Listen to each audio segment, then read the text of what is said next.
안녕하세요. 성화 들려드리는 가브리엘라입니다.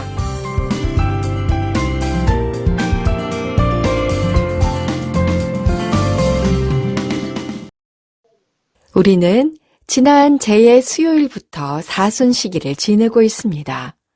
우리 신앙의 두 기둥은 예수님의 탄생과 부활인데요. 예수님의 탄생은 4주간 대림 시기를 통해서 준비합니다.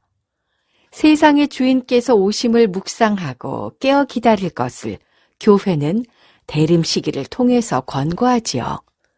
예수님의 부활은 주님의 순환, 십자가와 죽음을 거쳐야 했기 때문에 사순 시기를 통해서 우리들 역시 주님의 순환에 동참하고자 40일 동안 준비하고 있습니다. 이 사순 시기에 교회는 희생, 기도, 단식, 나눔, 봉사를 할 것을 권고하고 있습니다. 사순 시기를 보내고 있는 3월 껄껄껄 깔깔깔 코너에서 감상하실 작품은 사순 제1주일 다해 복음 루카복음 4장 1절부터 13절에 해당하는 것으로 바로 후안 데 플란데스의 The Temptation of Christ, 즉 악마의 유혹을 받으시는 예수님 또는 그리스도의 유혹 또는 악마의 유혹이라고 이름 불리는 작품입니다.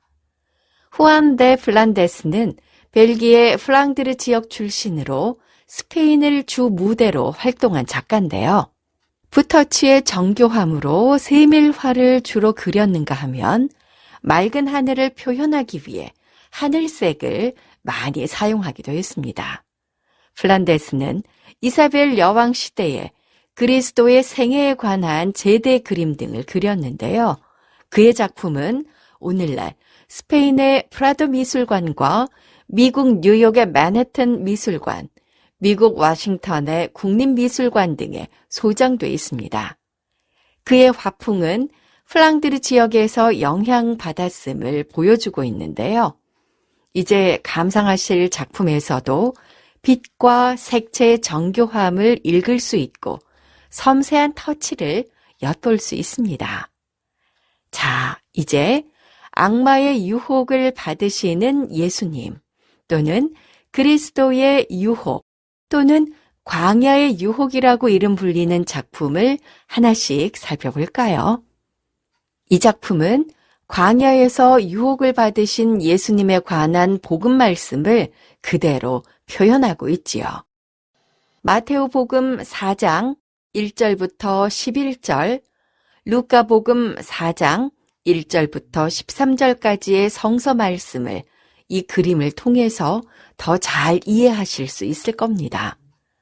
예수님과 예수님을 유혹하는 것으로 표현되어 있는 그림을 자세히 들여다볼게요. 먼저 예수님의 모습을 보면 악마에 대해 강하면서도 확실한 거부의 뜻을 손으로 보여주고 있으십니다. 악마와는 그 어떤 협상이 필요 없다는 원천 봉쇄의 모습이시지요. 예수님은 40일의 단식으로 매우 시장하셨을 때 빵의 유혹을 받으셨는데 그 유혹에 대해서 성서에 사람이 빵으로만 사는 것이 아니라 하느님의 입에서 나오는 모든 말씀으로 살리라고 하지 않았느냐 하시며 단호하게 물리쳤음을 그림을 통해 확인할 수 있습니다. 이 그림의 재미있는 것은 바로 주님 곁에 서 있는 입니다. 바로 악마라고도 불리는 유혹자인데요. 그는 프란치스코 수도회의 수사옷을 입고 있지요. 아마도 플란데스 작가는 유혹자에게 수도자의 옷을 입힘으로써 유혹이 우리에게 어떤 모습으로든 다가올 수 있는지를 말하려 한 것 같습니다. 유혹은 다가올 때 우리가 유혹에 잘 넘어갈 수 있게 그럴듯한 모습으로 다가온다는 것을 이야기하고 있지요. 주님 곁에 서 있는 유혹자는 항상 기도하는 프란치스칸 수사다운 모습으로 오른손에는 묵주를 들고 있고 왼손에는 돌을 들고 있으며 그의 발 아래는 빵 한 덩이가 놓여져 있습니다. 바로 성경의 내용인 예수님께서 40일을 단식하시고 몹시 시장하셨을 때 유혹하는 이가 나타나 당신이 하느님의 아들이거든 이 돌더러 빵이 되라고 해 보십시오 라고 말하는 장면입니다. 유혹자를 조금 더 볼게요.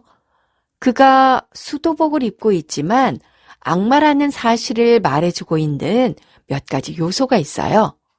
먼저 유혹자의 머리에 뿔이 나 있는 것을 볼 수 있습니다.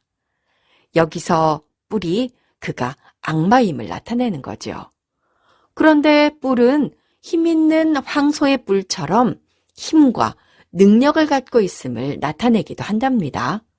이처럼 유혹자는 힘과 능력까지 가지고 있는 사람으로서 우리에게 다가오고 있다는 사실을 잊지 말아야 합니다. 시선을 유혹자의 발로 옮겨가 보실까요? 발에 물갈퀴와 같은 것이 있습니다. 물갈퀴와 같은 건 파충류 등의 많은 것으로 그가 사람이 아니라 악마라는 걸 말해주고 있는데요. 겉모습만을 보면 광야에서 수행을 하고 있는 수도자처럼 보일지 모르지만 자세히 살펴보면 곧 그가 악마라는 걸 알 수 있는데요. 이처럼 우리가 일상생활 속에 다가오는 유혹도 주의 깊게 살펴보면 알아차릴 수 있을 것입니다. 그렇게 하면 악마가 발붙일 길이 없겠지요. 이 작품에는 등장인물이 2명뿐이라고 생각할 수 있는데요. 그렇지 않습니다. 함께 책자의 지면상의 이유로 원화의 윗부분이 살짝 잘려져서 게재됐습니다.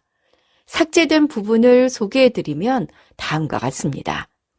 그림의 왼쪽 잘려진 부분은 산의 벼랑 위에 파란색 옷을 입은 사람과 밤색 옷을 입은 사람을 표현하고 있고요. 오른쪽에 잘려진 부분은 성전 위에 서 있는 2사람의 모습을 그려내고 있습니다. 2사람의 형체는 바로 예수님과 프란치스칸 수사로 변한 악마입니다. 오른쪽 성전 위에 그려진 2사람의 형체는 악마가 예수님을 성전 꼭대기에 세우고 하느님이 당신의 아들이거든 뛰어내려 보시오 하고 지켜 세우면서 무모한 충동을 부추겼습니다. 그러자 예수님은 주님이신 너의 하느님을 떠보지 말라는 말씀으로 악마의 유혹을 물리쳤습니다. 왼쪽의 벼랑 끝에 2 형체 역시 예수님과 악마가 함께 서 있는 모습입니다. 악마는 아주 높은 산으로 예수님을 데리고 가서 세상의 모든 나라와 화려한 모습을 보여주면서 당신이 내 앞에 절하면 이 모든 것을 당신에게 주겠소 하고 말했습니다. 그러자 예수님은 사탄아 물러가라 하시며 악마가 더 이상 괴롭히지 못하도록 물리쳤지요. 우리가 예수님이 물리치신 것처럼 유혹을 물리치기는 어렵습니다. 하지만 갑작스런 충동에 사로잡히지만 않는다면 시간을 두고 살펴볼 수 있지 않을까요? 그리고 그림에서 악마의 뿔과 물갈퀴의 모습을 알아봤듯이 우리도 유혹을 구별할 수 있게 될 겁니다. 그리고 예수님처럼 우리 모두가 하느님의 말씀에 중심을 두고 세상 사람들과 사물을 살펴볼 때 악마는 자신의 본 모습을 더는 숨길 수 없다는 것을 이 그림이 우리에게 말해주고 있는 듯합니다. 앞으로 남은 사순 시기 동안 사순 제1주일 제2독서에서 말한 바오로 사도의 말씀을 새기면서 보내면 어떨까요? 바오로 사도는 마음으로 믿어 의로움을 얻고 입으로 고백하면 구원을 얻는다고 이야기합니다. 저는 마음으로 믿어 의로움을 얻고 입으로 고백하며 구원을 얻는 우리의 신앙은 우리들의 삶을 통해서 완성되는 것이라고 생각합니다.